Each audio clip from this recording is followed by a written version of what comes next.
Surrealism was,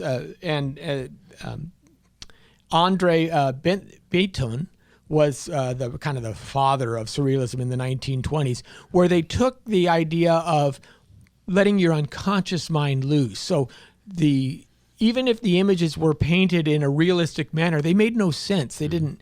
And of course, the most famous Surrealist painting is Salvador Dali's The Persistence of Memory, which shows, melting clocks and fishes in the middle of the sky and people not just weird lands. They were big on dreams. Yeah. Again, the idea of not having any constraints around what you can achieve or what you can think about to be real. Right. And so what they did with this Surrealism, first of all, Breton was a Marxist. He had joined the Communist Party. He must have been not a very nice guy because even the communists kicked him out. I don't know what's going on with that.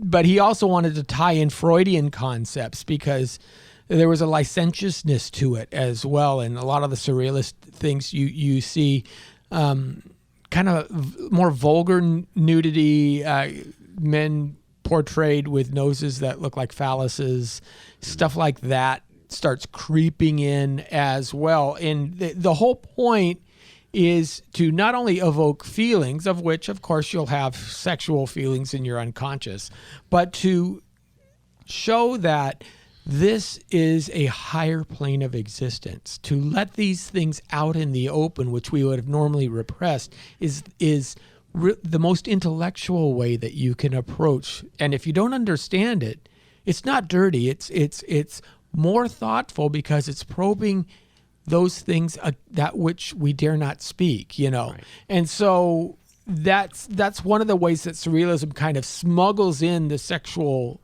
ethos by holding up this very high standard. And of course, most of the people, while they wouldn't, in the 20s and 30s, they wouldn't necessarily buy a pornography book. Although it's interesting if you study early film. Early film had a lot of pornography in it, and it was the Film Standards Board that came in the late 1930s, early 1940s that put the kibosh on a lot of that.